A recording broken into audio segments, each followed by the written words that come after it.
In Bodies Episode 8, Iris tries to prevent disaster.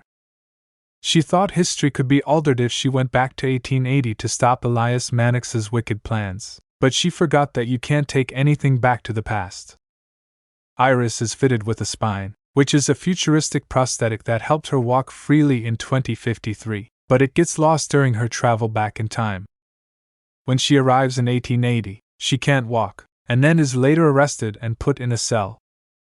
Iris attempts to stop Hillinghead from confessing by sending a message from her cell, but it doesn't work. However, Hillinghead ends up next to Iris's cell, and they begin talking. She reveals that Elias Mannix, who is now living as Julian Harker in Hillinghead's time period, is from the future just like she is. She also reveals that the body they found in Long Harvest Lane is also from the future. She warns Hillinghead that Elias has something terrible planned that could result in millions losing their lives.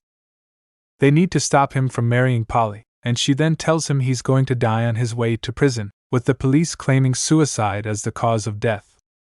She screams at him as he's taken away, telling him to change Elias' mind and prevent disaster.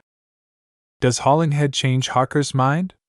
Julian Harker stops the convoy and tries to convince Hillinghead to let him marry Polly. Harker is shocked when Hillinghead reveals he knows he's a time traveler from the future. He tells him he's still going to meet a horrible end, and Harker is angry and frustrated. He goes to walk away and tells his men to end Hillinghead's life. In his final moments, Hillinghead is able to plant doubts in Harker's mind. Harker goes ahead with his plan to marry Polly, but Hillinghead's words are still haunting him. Polly confronts him about his involvement in her father's death. Harker admits to it, and Polly is devastated. A few months later, she gives birth to their son. She doesn't love Harker anymore but sticks around as he hatches his plan. Harker sees the error of his ways and records a message back in 1941 for his younger self, and the one living in 2023. He advises himself to not push the detonator button. He then hands over the recording to Detective Whiteman, who then points his gun at Harker, but he begs him to give the recording to Hassan. Whiteman agrees and then guns him down. Whiteman makes his way to the Silk Pub and is gunned down by Hayden and his team, who seek revenge for Polly and Harker's deaths. Before he dies, Whiteman manages to put the vinyl record behind a photo frame on the wall. This move alters the course of events. He is then caught and hanged for the murders of Harker and Polly. Does Hassan stop Elias Mannix?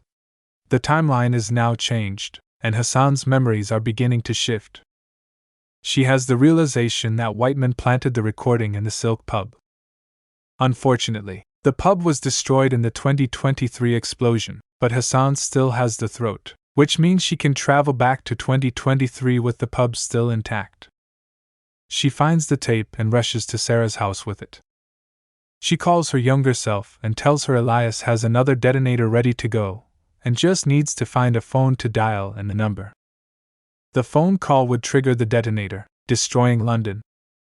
Hassan tries to convince Elias that pushing the button will haunt him forever and plays Harker's last recorded message, where he admits Elias will live with regret for the bombing.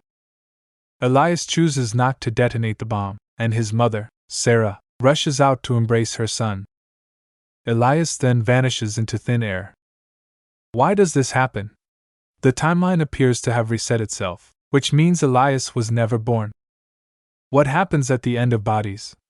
Bodies ends with everything returning to the correct order, as we see Detective Whiteman and Hillinghead doing their police duties in their timelines, and with Elias now erased from existence. They won't find Defoe's body on Long Harvest Lane in any of the timelines. We see Hassan get in a taxi and head to her father's birthday party, and the driver turns out to be Iris Maplewood, who isn't disabled. The end. The episode review. Despite the issues with Bodies and the confusion of the whole narrative, the last episode does knock it out of the park and is the best of the series. It does well to explain all the different permutations, but leaves enough room for audiences to question events themselves. There are some exciting time travel moments, and some genuine edge-of-your-seat moments,